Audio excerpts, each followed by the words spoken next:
My girlfriend admitted, "I've been using your credit card to pay my ex's rent." I replied, "That's kind of you." Then I reported the card stolen and filed a police report. Her face when officers showed up at her workplace.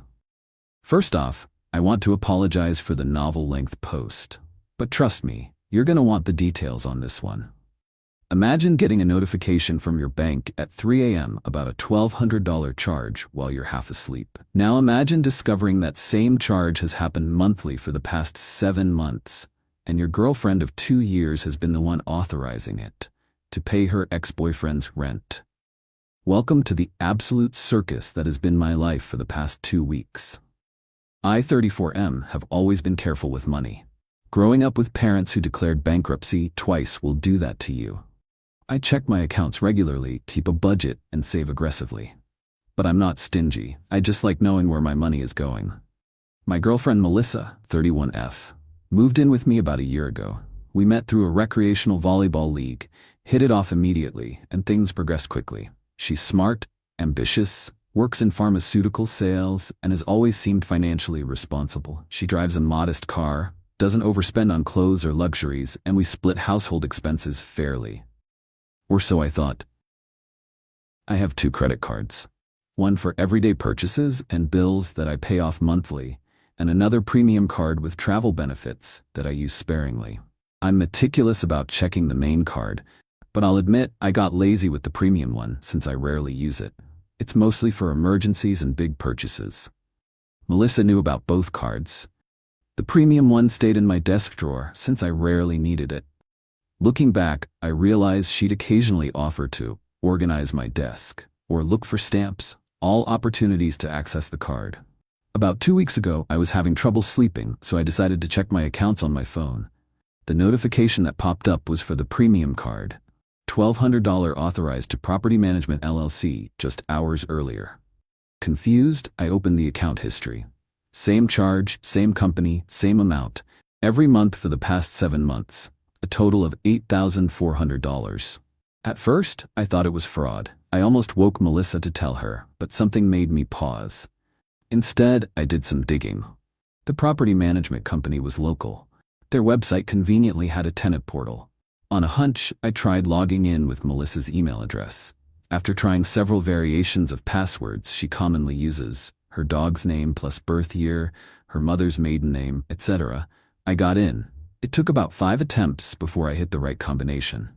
What I found floored me. I was looking at the account for Unit 407 at Lakeside Apartments. Tenant, Jason Williams. Monthly rent, $1,200. Payment method, MasterCard ending in 4567. My card. Jason, her ex-boyfriend. The one she claimed to have broken up with over 2 years ago because he was immature and couldn't keep a job. The one she supposedly hadn't spoken to since. I sat there in the dark, phone illuminating my face, trying to process this information. Why would my girlfriend be secretly paying her ex-boyfriend's rent with my money? I didn't confront her immediately. Instead, I spent the next 2 days gathering evidence, taking screenshots, and documenting everything. I also contacted my bank to flag the charges as unauthorized, but asked them not to cancel the card just yet. I wanted to hear Melissa's explanation first. On Friday evening, I took Melissa to dinner at our favorite restaurant. After our meals arrived, I casually asked, "So how's Jason doing these days?" The color drained from her face. "What? Why would you ask about him?" "Just curious how his living situation is. Lakeside Apartments is nice. Unit 407, right? Has a pool view?" She stared at me, fork frozen halfway to her mouth. "How do you know that you've been paying his rent with my credit card for the past 7 months? About that." I slid my phone across the table showing the payment history. What followed was a masterclass in excuse-making. It's not what you think. He was going through a really hard time. He lost his job because of me, so I felt responsible. It was only supposed to be for a month or 2. I was going to tell you. I was going to pay you back. And my personal favorite, he's been blackmailing me with photos.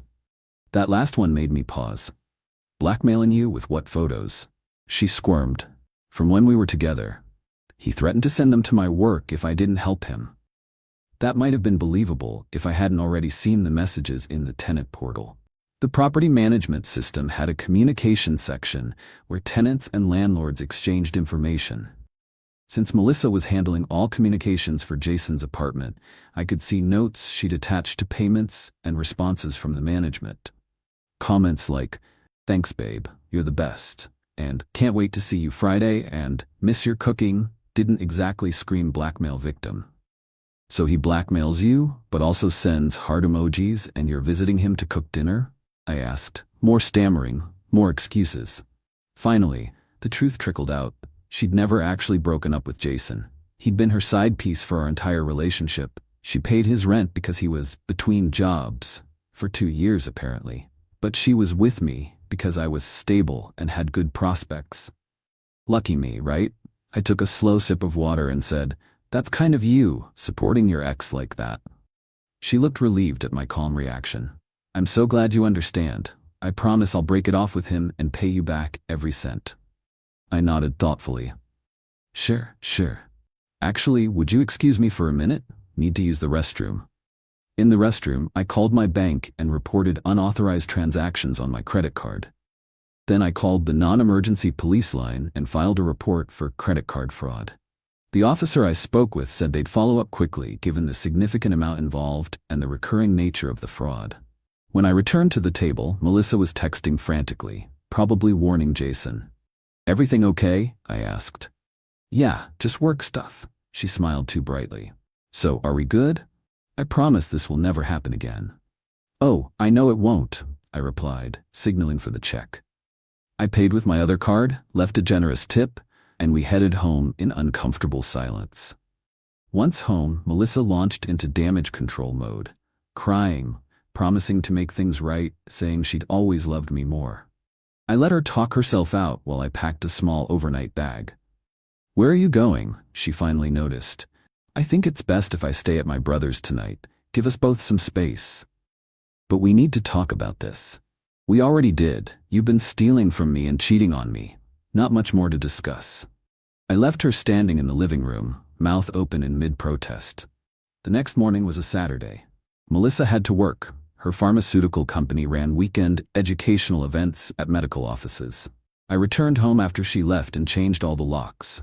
I also packed up her essential belongings into boxes and placed them in the garage. Then I waited. Around 2 p.m. my phone rang. Unknown number. "Hello? Is this Derek Morgan?" A professional female voice. "Yes, it is.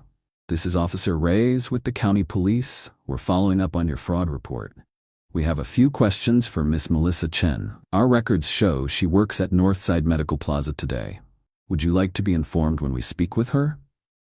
"Actually, I was planning to stop by the plaza anyway to pick up a prescription," I said, which wasn't entirely untrue. I did need to refill something soon.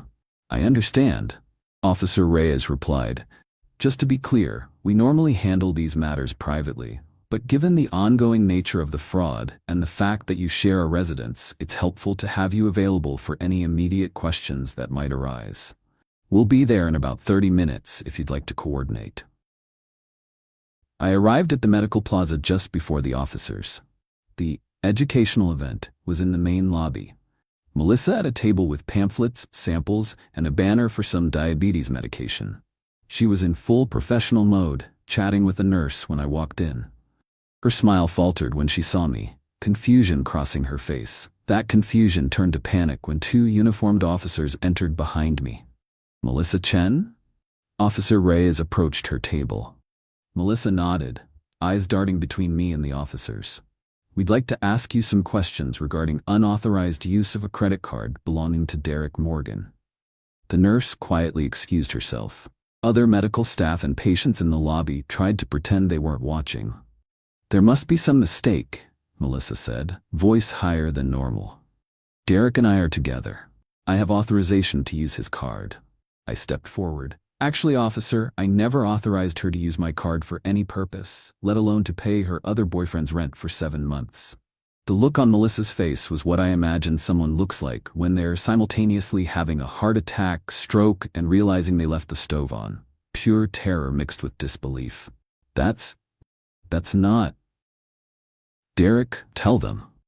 Officer Reyes was impressively stoic. Miss Chen, we have documentation of payments made to Lakeside Apartments for Unit 407, registered to Jason Williams, using Mr. Morgan's credit card without his authorization. That's potential felony fraud. Melissa's pharmaceutical company banner collapsed as she stumbled backwards.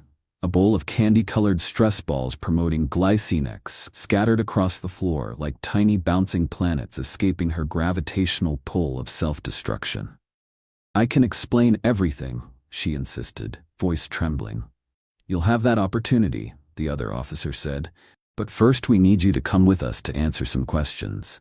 They didn't handcuff her, which was mildly disappointing, but probably appropriate given she wasn't physically resisting. As they escorted her out, her eyes locked with mine. A silent plea for help mixed with fury at my betrayal. I just gave her a small wave and collected a green stress ball as a souvenir. The aftermath was both simpler and more complicated than I expected. Simpler because the evidence was overwhelming. My bank initiated an expedited investigation given the police report and Melissa's subsequent confession. They reversed all the charges due to the clear evidence of fraud. Melissa admitted everything during questioning. Jason, when contacted by police, claimed he had no idea the payments were coming from stolen funds, insisting Melissa had told him it was her card. Whether that's true or not, I don't really care. Complicated, because word spreads fast. By Sunday, our mutual friends were blowing up my phone. Half were supportive, half thought involving the police was extreme, and I should have worked it out privately. Apparently, some people think $8,400 in credit card theft is a couples counseling issue, rather than a criminal one. Melissa's pharmaceutical company suspended her pending investigation. Turns out companies that sell controlled substances frown upon employees with potential fraud charges.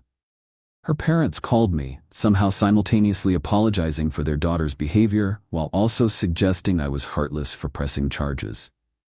On Monday, my landlord helped me formally start the eviction process, though it wouldn't be necessary. Melissa's father rented a U-Haul, and under my supervision, they emptied her belongings from the garage and the few remaining items inside. She wasn't present. Apparently she'd been staying with Jason, which surprised absolutely no one. She made a mistake, but she's not a criminal, her father said as they were leaving. Everyone deserves a second chance. This wasn't her second chance, I replied. It was her 94th chance, spread out over 7 months of deliberate theft. He had no response to that. Jason eventually contacted me through a mutual acquaintance, claiming he'd had no idea Melissa and I were still together, that she'd told him we'd broken up months ago, and she was just staying at my place temporarily while looking for her own apartment. Could be true. Could be bullshit. Either way, not my problem anymore. The prosecutor's office called last week. Given the amount stolen and the clear intent, they're pursuing felony fraud charges. Melissa has apparently hired a lawyer and is trying to negotiate a plea deal. The detective mentioned she's offering to pay full restitution in exchange for reduced charges. My take on that? Great. Take the money. Also take the consequences. Some people have suggested I'm being vindictive, that if she pays me back, I should drop the charges. But this isn't about the money. It never was. It's about someone I trusted completely betraying that trust repeatedly, methodically, over months. It's about her making a conscious decision, 212 days in a row, not to come clean. If someone steals your wallet, they're a thief. If someone steals your wallet every day for 7 months while sleeping in your bed, there's something else entirely. Last night, I received a handwritten letter from Melissa, delivered by her sister. 8 pages of tear-stained apologies, explanations, and pleas for forgiveness. She claims she's broken things off with Jason for real this time, that she started therapy, that she realizes now how much she truly loves me. I read it once, then filed it with all the other documentation. The strangest part of all this? I don't feel angry anymore. I'm not sad or heartbroken either. Mostly, I feel relieved, like I've put down a heavy backpack I didn't realize I'd been carrying. There's something clarifying about betrayal this complete. It leaves no room for what-ifs or second-guessing. My brother says I've handled it well, but I don't think that's true. A well-adjusted person probably wouldn't have shown up at the medical plaza to watch the confrontation. A mature individual might not have taken that green stress ball as a trophy. It sits on my desk now, a reminder that stress can be contained and managed, even when it explodes in a shower of pharmaceutical marketing materials across a medical lobby floor. But I am sleeping better. I've returned to the volleyball league where we met. I'm going to therapy myself, trying to understand why I missed or ignored the signs. And I check all my credit card statements weekly now, line by line, with the vigilance of someone who's learned an $8,400 lesson. If there's a moral to this story, I suppose it's this. Trust should be given freely, but verified regularly. And if you're going to commit credit card fraud, maybe don't pay for a recurring monthly expense that creates a perfect paper trail directly back to your paramour's love nest. Or maybe the moral is simpler. Don't be an idiot like Melissa. Update 3 months later. Many of you asked for an update, so here's where things stand 3 months after the pharma rep fraud fiasco, as my friends have taken to calling it. Legally, things resolved faster than expected. Melissa took a plea deal. Felony fraud reduced to misdemeanor theft, 2 years probation, full restitution, and 200 hours of community service. No jail time, which is fine by me. I just wanted accountability, not vengeance. She paid back the full $8,400 plus interest within weeks. Her parents helped, I'm told. The money went straight to my travel fund. I'm thinking Japan next spring. Cherry blossoms seem like a nice, symbolic fresh start. As for Melissa's career, the pharmaceutical company terminated her, but she's already found a new sales position with a medical device company. Apparently, her lawyer successfully argued that since the fraud wasn't related to her work responsibilities with controlled substances, it shouldn't permanently impact her career. Fair enough. Jason, the freeloading ex, got evicted from his apartment within a month after my card stopped paying his rent. According to mutual connections, he tried to move in with Melissa at her parents' house, where she was staying, but her father shut that down immediately. Last I heard, he's couch surfing and between opportunities again. The mutual friends who thought I overreacted have mostly come around, especially after learning the full extent of the deception. A few remain firmly in Melissa's corner, insisting she made one mistake. These people have been quietly relocated to acquaintance status in my life. My apartment feels different now, lighter somehow. I rearranged the furniture, replaced the bedding, and painted the living room a color the paint store calls new slate. The irony wasn't lost on me. Physical spaces hold emotional memories, but sometimes a few cans of paint can help reset things. The green stress ball still sits on my desk, though it's faded from handling. My therapist says keeping trophies from painful experiences can be either healthy or unhealthy depending on the meaning we assign them. For me, it's a reminder of resilience rather than revenge. Though I'll admit the memory of those bouncing across the medical lobby floor still makes me smile. Melissa has respected the no-contact order. Her sister reached out once to tell me Melissa is in therapy and working on herself. I wished her well and meant it. Whatever demons drove her to maintain a double life while systematically stealing from me are hers to exercise now. Dating again feels like a distant concept, but not an impossible one. Trust will come harder next time, but maybe that's not entirely bad. A healthy dose of verification alongside trust isn't cynicism. It's wisdom dearly purchased. If you're reading this and recognizing signs of financial infidelity in your own relationship, please know that confronting it sooner rather than later is always better. 7 individual months of $1,200 somehow felt less devastating than the cumulative $8,400 realization. And if you're the person thinking about using someone else's credit card to fund your secret life, remember that digital paper trails are forever. Stress balls bounce unpredictably, and pharmaceutical sales reps are not authorized to dispense justice, but sometimes they're present when it's served.